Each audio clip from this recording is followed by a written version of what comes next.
오병학 저자의 규장신앙위인북스 4 손양원 11장 아버지의 마지막 편지 2차 세계대전은 1945년 8월 15일에 일본의 천황이 항복을 선언함으로써 끝나게 되었다.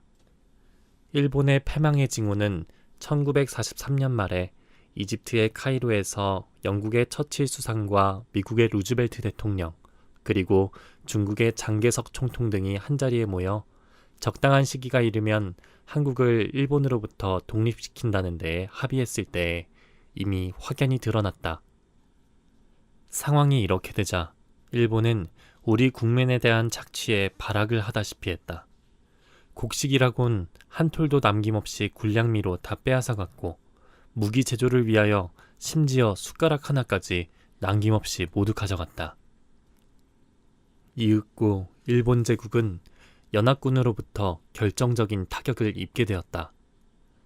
1945년 8월 6일 미국 공군기인 B-29에 의하여 일본 히로시마에 떨어진 원자폭탄과 8월 9일 나가사키에 떨어진 두 번째 원자폭탄이 바로 그것이었다.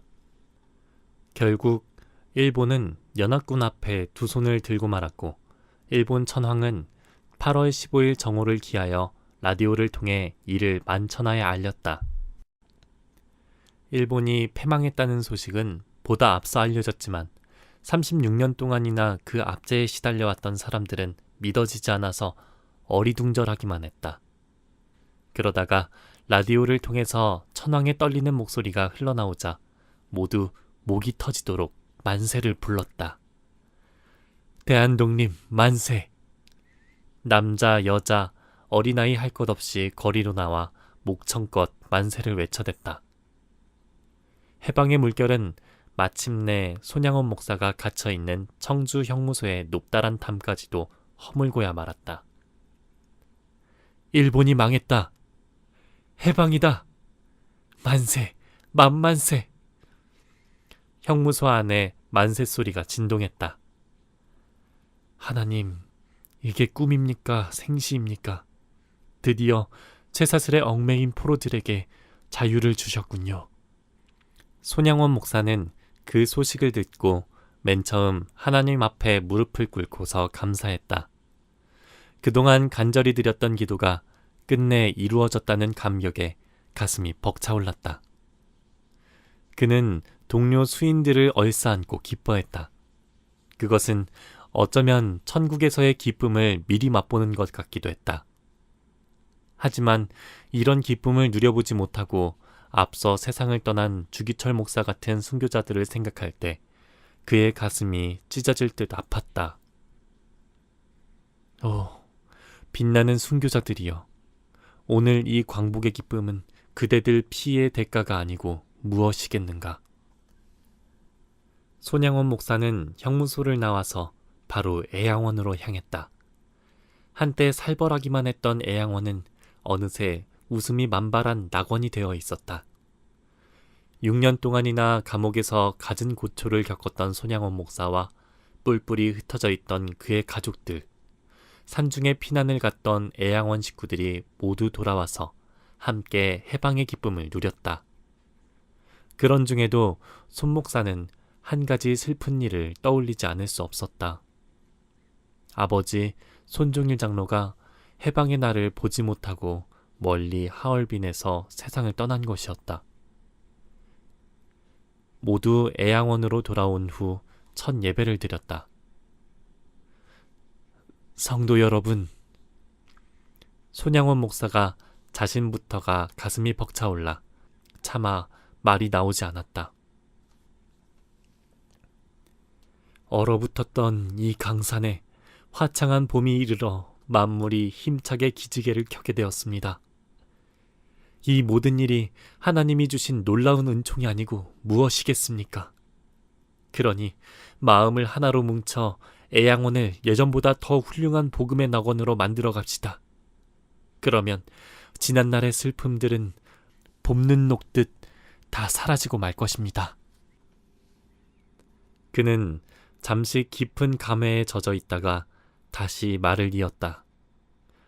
무엇보다도 감사한 것은 하나님께서 여러 형제들의 기도를 들어주셔서 그동안 흩어져 있던 우리 가족이 여기에 다시 모이게 된 일입니다. 이런 날이 오리라곤 생각지도 못했는데 그저 감격스러울 뿐입니다. 이듬해 4월 13일 애양원 교회에서는 손중일 장로의 일주기 추도 예배가 드려졌다. 손양원 목사가 슬픔을 누르며 말했다. 여수 경찰서 형사들에게 붙잡혀갈 때 나는 아버님께 잠시 다녀오겠습니다 하고 인사를 드렸습니다. 아버님은 형사들이 둘러싸고 있어서 다른 말씀은 못하시고 누가복음 9장 62절과 마태복음 10장 37절에서 39절 말씀을 항상 기억하라고 간단히 일러주신 후 그대로 엎드려 기도하셨습니다. 그런데 그것이 내가 마지막 본 아버님의 모습이 될 줄을 누가 알았겠습니까? 여기까지 말하고 나서 그는 더 이상 말을 잇지 못했다. 누가복음 9장 62절은 손에 쟁기를 잡고 뒤를 돌아보는 자는 하나님의 나라에 합당하지 아니하리라 라는 말씀이었고 마태복음 10장 37절에서 39절은 아버지나 어머니를 나보다 더 사랑하는 자는 내게 합당하지 아니하고 아들이나 딸을 나보다 더 사랑하는 자도 내게 합당하지 아니하며 또 자기 십자가를 지고 나를 따르지 않는 자도 내게 합당하지 아니하니라. 자기 목숨을 얻는 자는 잃을 것이요 나를 위하여 자기 목숨을 잃는 자는 얻으리라 라는 말씀이었다. 1차 추도 예배가 간단히 끝난 다음 가족들끼리 둘러앉아서 생전의 할아버지에 대해 이야기를 나누었다. 먼저 아버지인 손양원 목사가 가족들에게 감옥에서 마지막으로 받은 할아버지의 편지 내용을 들려주었다. 사랑하는 아들아, 성경에 아버지는 아들의 영화요, 손자는 노인에게 면류관이라는 말씀이 있는데 너는 내게 있어 꼭 그 영화나 면류관과 다름이 없구나. 나는 네가 주님의 이름 때문에 그처럼 옥중의 고통을 겪고 있어도 걱정보다는 도리어 자랑이 앞선다. 본래 네 몸은 약하기 짝이 없는데 어떻게 그 고생을 다 감당하고 있느냐.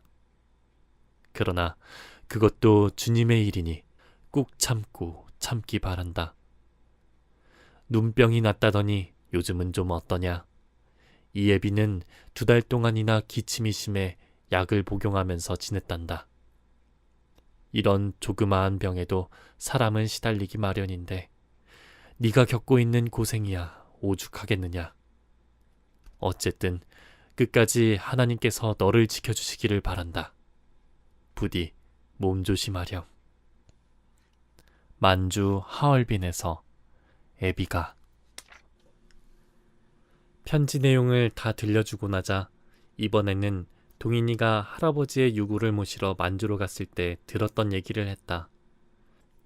작년 오늘 할아버지는 점심을 드신 후에 밖에서 손자들과 함께 잠시 놀다가 방으로 들어가시면서 방에다 불 좀 많이 때렴.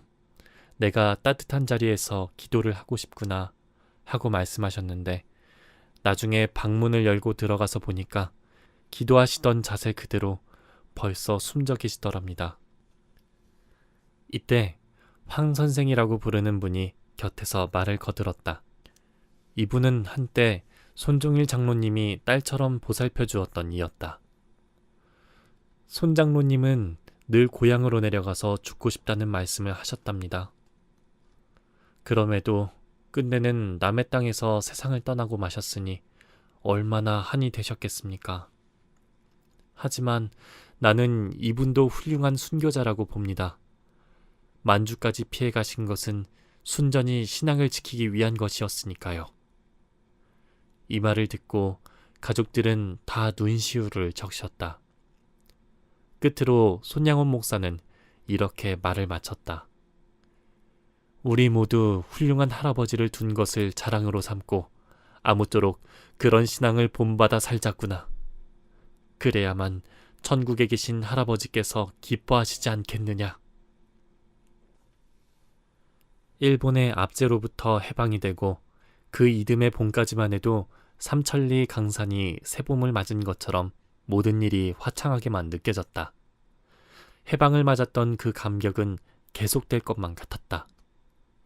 그런데 이런 기쁨이 채 가시기도 전에 엄청난 불행이 닥쳐왔다.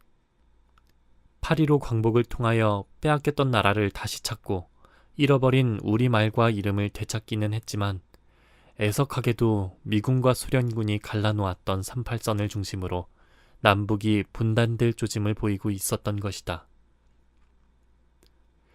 일본군의 무장을 해체시킨다는 명목을 내세워 미군이 남한을 점령하고 소련군은 북한을 점령하고 나서 그 경계선을 그어놓은 것부터가 불행의 시작이었다. 소련군 사령관은 그때 이렇게 말했다. 38선은 우리 소련과 미국 두 나라의 군대가 서로 경계선으로 삼은 선에 지나지 않는다. 그런 성명을 해놓고도 남북으로 오가는 철도는 물론 그 밖의 다른 길도 다 막아버렸다.